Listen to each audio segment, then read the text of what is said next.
Substitua este texto por qualquer outro que desejar. Escreva algo nesta caixa de texto ou cole o próprio texto aqui. Experimente usar diferentes idiomas e vozes. Altere a velocidade e o tom da voz. Você pode até ajustar a SSML, linguagem de marcação de sintetização de voz, para controlar a reprodução das diferentes. A pisadeira de Coronel Fabriciano.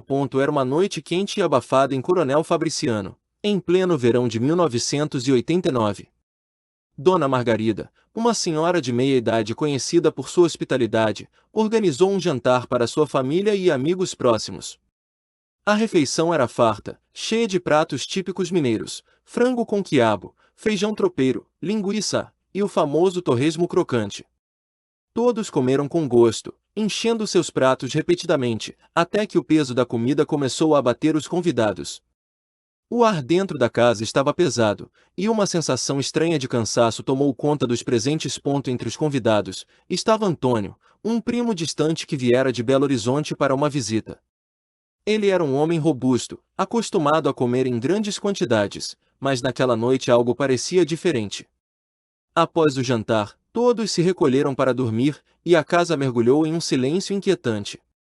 Antônio, já deitado em um colchão na sala, começou a sentir um desconforto no estômago. Sua respiração tornou-se pesada, e uma estranha sensação de angústia tomou conta dele. Enquanto ele tentava pegar no sono, um barulho súbito vindo do telhado fez com que Antônio abrisse os olhos. Era um som leve, como passos arrastados, mas parecia impossível que alguém estivesse caminhando lá em cima. Ele tentou ignorar o som, mas à medida que os minutos passavam, o peso no peito aumentava, e ele começou a sentir como se algo o estivesse observando. Foi então que a presença se fez sentir. Algo desceu do telhado e se arrastou lentamente pela casa. O ar ficou mais denso, e um frio cortante percorreu a espinha de Antônio. Incapaz de se mover, ele apenas esperava, sem saber o que viria a seguir. Os passos continuavam, agora mais próximos, parecendo vir do corredor que levava à sala. Antônio tentou gritar, mas sua voz não saía. Seus olhos estavam arregalados, o coração batia freneticamente, mas seu corpo estava completamente paralisado. Quando ele menos esperava, a figura finalmente apareceu à porta, uma mulher magra, com cabelos desgrenhados e unhas longas e amareladas. Seu sorriso era torto, maligno, e seus olhos pareciam brilhar no escuro. Ela era a pisadeira. Todos na região conheciam a lenda, mas poucos acreditavam de verdade. Porém, naquele momento, a figura estava bem diante dele, e sua presença era esmagadora.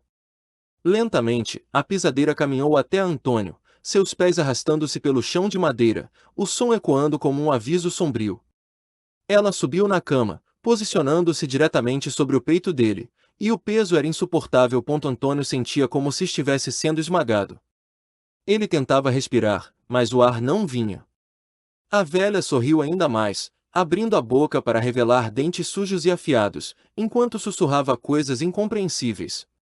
O cheiro da morte, podre e antigo, invadiu o ar, e ele sentiu que a vida estava sendo drenada lentamente de seu corpo. Ele tentava lutar, mas seus músculos simplesmente não respondiam. Lá fora, a noite seguia silenciosa. Nenhuma alma ouvia os sussurros de agonia que se formavam dentro de Antônio. Ele estava sozinho, preso sob o peso de uma criatura antiga, nascida do medo e da superstição. Com o passar das horas, a pisadeira permaneceu imóvel sobre o corpo de Antônio, como se alimentasse do terror que ele sentia.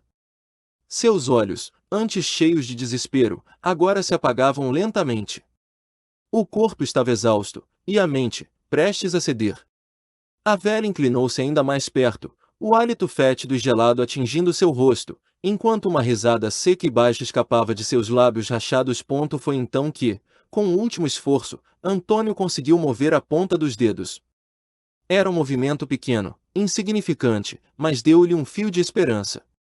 Ele tentou gritar novamente, e dessa vez um gemido fraco escapou de sua garganta. A pisadeira, no entanto, não se abalou. Seus olhos brilhantes fixaram-se nele, e a pressão sobre o peito aumentou ainda mais. Nos primeiros raios de sol da manhã, o horror chegou ao fim. A pisadeira soltou uma risada final e, com um movimento rápido, levantou-se e desapareceu na escuridão da casa, deixando Antônio completamente esgotado. Ele finalmente conseguiu respirar, seus pulmões se enchendo de ar dolorosamente, como se tivesse saído de uma longa e terrível asfixia. Quando os outros acordaram, encontraram Antônio pálido, ainda deitado na sala, com os olhos arregalados e a respiração ofegante. Ele mal conseguia falar sobre o que tinha acontecido, mas sua expressão dizia tudo. A pisadeira havia estado ali, e ele sobrevivera por pouco.